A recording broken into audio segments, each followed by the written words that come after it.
everyone. Thanks for joining this episode of the Union Podcast. I am Scott King, and I'm joined today, Krista CEO Michael Haske. Hey, Michael, how are you? Great. How are you? I'm doing good, Enjoying the sunshine and the heat down here in Texas. Definitely. Yeah, it's really hot. But I understand you were just in Chicago last week. So many of our Krista software team members went to the SHRM 24 show, which is the Society of Human Resources Management, right?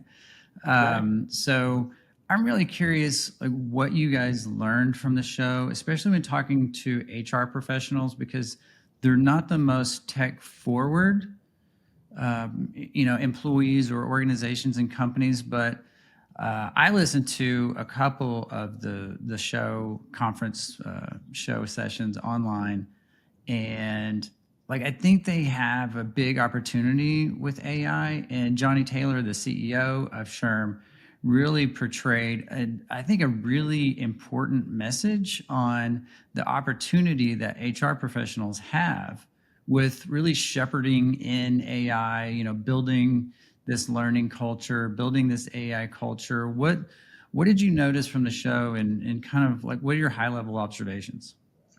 Yeah. Well, thanks for asking. So first, thanks for having me on the Union. As they say on radio, long-time listener, first-time caller. So great to be here with you doing this. Also, just a little background on myself. I come from the human capital management HR industry. So I spent 30 years in it before getting into other technologies like AI. So it was really great to be at the SHRM event this past week, where over 26,000 of the members, of which there's hundreds of thousands across the globe, 26,000 of them actually showed up in person at the event.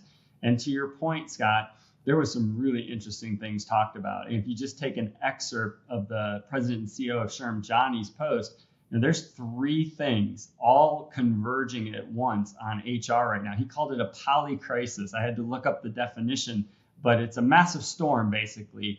And those three things are, first of all, is there's a big backlash on all the DE&I initiatives that HR has been at the forefront of leading for years now. Number two, there's a big civility issue in work, meaning people can't disagree in a civil way anymore, and HR really needs to figure out how to address that. And then maybe largest of all was AI.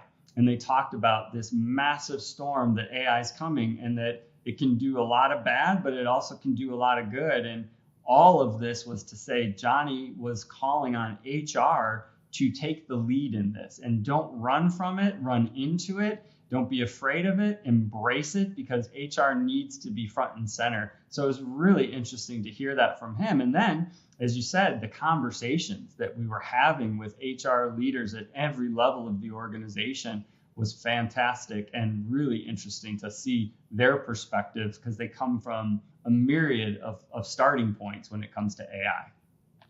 Yeah, you mentioned the storm. I really appreciated his buffalo analogy. As soon as he said it, I knew where he was going, because I knew a buffalo, ran into the storm to make the duration shorter. And I really hope that people took that to heart, because this, AI is going to touch almost every business function eventually. And getting started sooner than later is just going to solve more problems. If you run from it, it's just going to cause more problems. But he did touch on the, upskilling needs. Whereas, as these technologies come in, one, there's fear. Is it going to take my job? Two, I don't know how to use it. Or three, I'm using it incorrectly. Were there people asking questions about, the kind of the fear, uncertainty, and doubt of AI? Like, were they worried about that, or do they understand that it's not going to take their jobs? No, they were absolutely worried about that. What I would say is that education is greatly needed for everybody in the enterprise space, and HR definitely needs to get themselves up to speed. We talked to people that were way ahead of the game, a lot of HR professionals that are embracing it and running towards it. But more of the conversations were people who are like, okay, I need to get up to speed. I heard Johnny loud and clear. We know we need to do something now, and we can't take a back seat.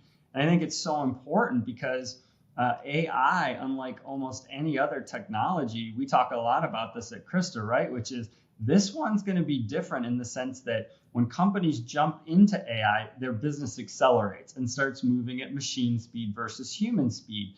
And unlike past technologies, you don't slow down. That acceleration continues. So if you wait and jump into AI a year after your competitors, they're not only a year ahead of you, they're going to keep pulling away from you. You don't catch up to them. And I think that's why SHRM has been so front and center about you can't wait, run into the storm. You need to shorten your learning curve, get through this and to the other side of it, because while there's truth that this will eliminate jobs, I think he quoted something on the neighborhood of McKinsey saying 1 billion jobs on the planet will be replaced by AI. But AI can also create jobs and uplift people's ability to do jobs, which is full circle to your question, why HR needs to be there for the upskilling.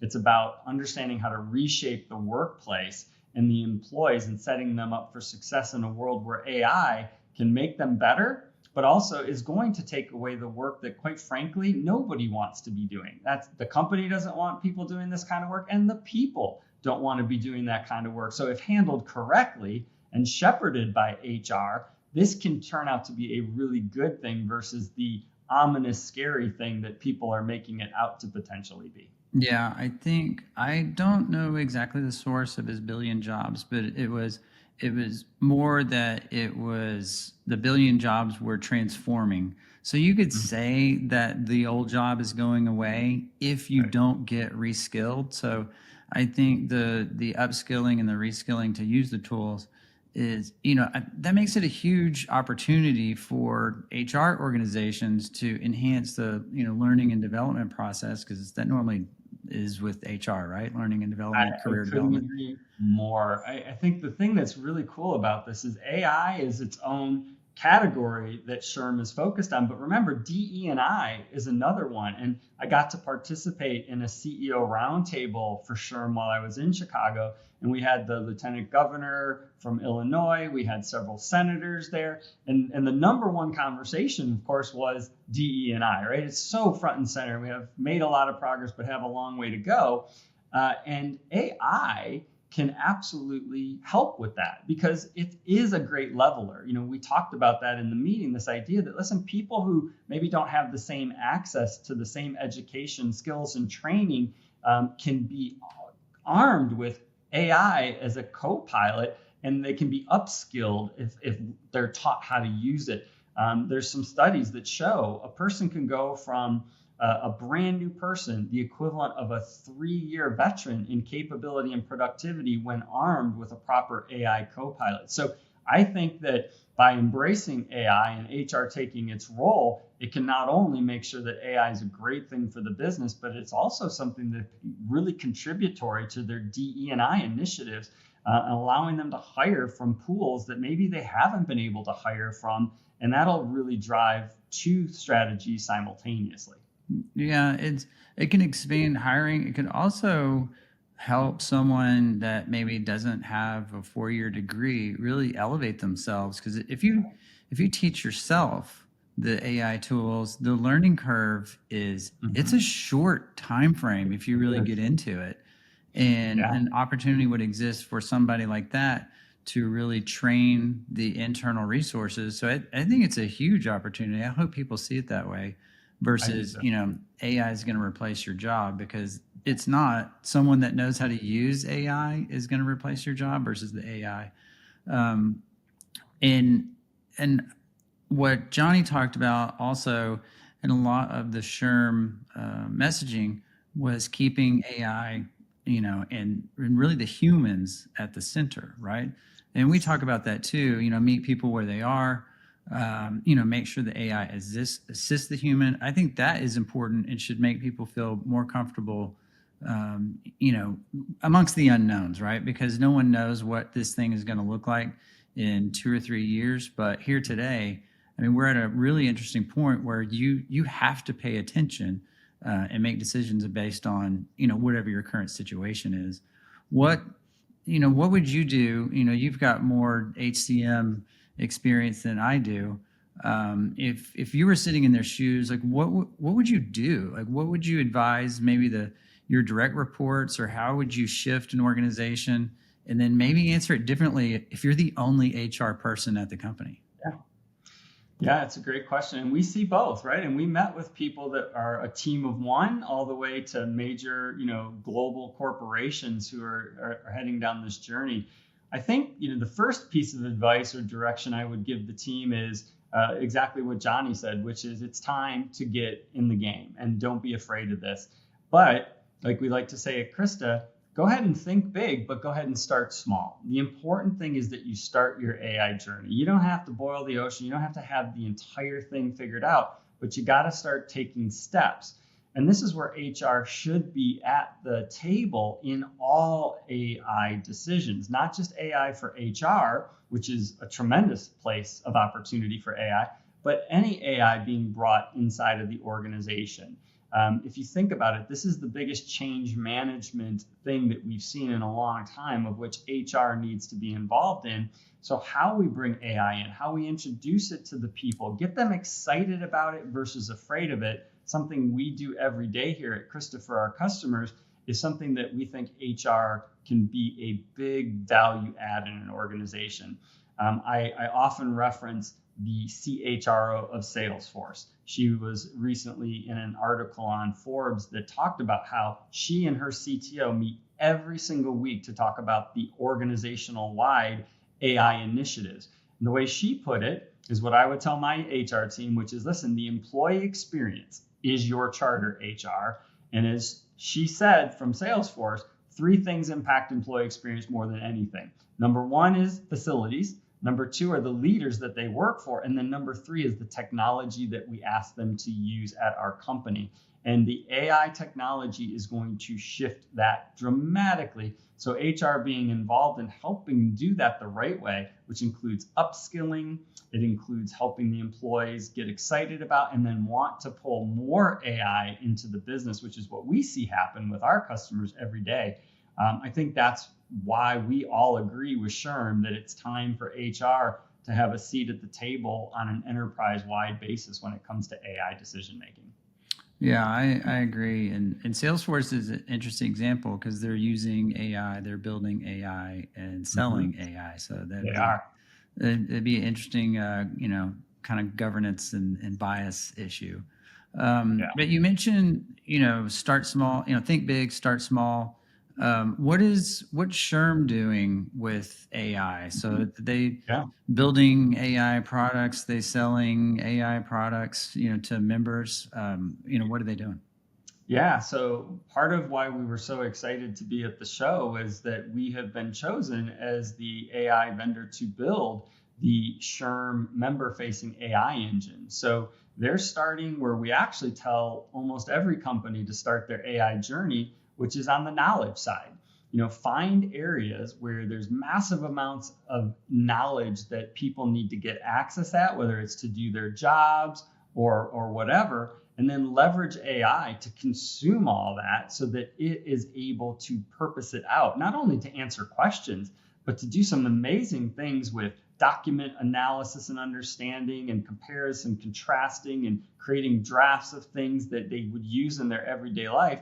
And SHRM has 75 years of information, a level of knowledge around HR practices that no one can even come close to matching. And by feeding them into an AI engine, their members are going to be given those types of superpowers we talk about when we think about putting a co-pilot next to them to help them do their job faster and more effectively than they could without AI. So that's what SHRM is starting with, but great aspirations to even go way beyond that, leveraging, again, that very unique compendium of knowledge that they have and build on top of every single day. And then behind that, they have experts, people that can get involved, right? AI plus HI, as they say, which is artificial intelligence plus human intelligence. And with their AI engine, they'll be able to surface opportunities where their people can engage with their members, right? And so it'll connect dots for members to understand, there's the knowledge, there's the AI, and then there's an army of people at SHRM to support me, and AI will connect those dots and make that much more obvious and available to them as well. Yeah, that'd be a huge opportunity for somebody who was paying attention to that.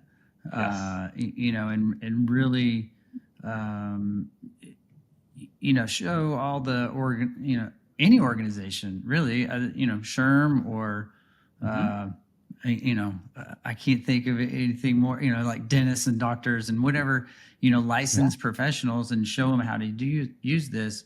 For some third party expert, that would be a huge opportunity to do that. that's And right. I think at SHRM, that is, since it's so people centric and you're solving, people's fears, I think that's an enormous opportunity. I'm glad we're a part of it. It's really, really cool.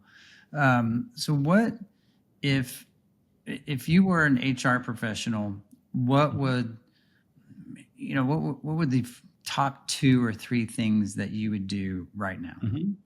Yeah, I think the first one's really obvious, and the conversations we were having were really enlightening for the HR folks that we were meeting with.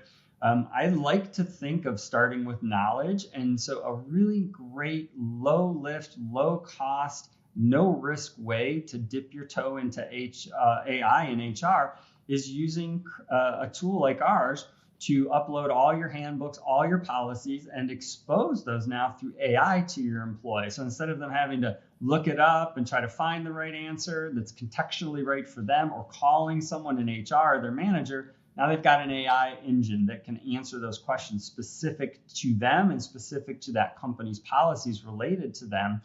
Then there's this added bonus that we opened a lot of eyes to, which is, hey, listen, your employees are likely going out to OpenAI or Gemini, using those free versions to use generative AI to help them do their jobs, right? Summarize things and create emails and documents. The problem with that is those free versions, they're not secure. And if they're uploading sensitive and secure information to that, you could get yourself in quite a bit of trouble. There's a lot of examples already happening. Samsung just found out that their employees uploaded a ton of sensitive and secure information to one of those engines. So when you use something like us to put those policies out there, and since all your employees have access to them, they can also use it for all their generative AI needs, but in a secure way. So what a great starting point for HR to show value of AI, get people won over, and protect their organization, and just be such an asset to the CTO of the organization to ensure that generative AI can still be leveraged, but in a really safe, secure, effective way. And then how long does something like that take? Is that a long time? Yeah, no, it's a super fast thing. So at Krista, our deployments are 4 to 6 weeks, and then this would be an example of something we definitely could do in 4 weeks or less. So we could do all that work and be able to deploy that to them in a safe way, not unlike what we're working on with SHRM. I like it. We were talking about education earlier. Did they mention any educational resources outside of what SHRM offers? Maybe something that they said, hey, you need to really go view this. You need to listen to all the union episodes, anything like that? Yeah, they definitely should be pointing them at Krista and all that we can do. And I think they are. The people that were coming by our booth recognized we were the only AI vendor there. And I think most AI companies, unfortunately, this is just the way it works, having been in HR for 30 years, people are focused on selling to sales or operations or the finance department. HR, unfortunately, doesn't get that same early respect and look. Clearly, we see the opportunity with SHRM the same way, which is HR should be leading this and right next to everybody in the organization. That's why we were there. And so those conversations were let us educate you. And that's what we offered up. So I think we had hundreds of people sign up to have us contact them after the show to just give them a 30-minute education on what AI is all about, what the options and the landscape look like, and the pros and cons of all of those, so that they can get grounded on, okay, here's the lay of the land. Now what do I want to go do for my organization? All right, love it. Well, thanks, Michael, for the recap. Sorry I couldn't attend. I was busy doing other work you have me doing. Yes, And really appreciate your insights and being on the show. likewise. Well, we missed you out there. We'll definitely go even bigger next year, and certainly make sure you're there with us wherever they're taking the SHRM show next year. All right. Thanks so much. Until next time. Thanks, guys.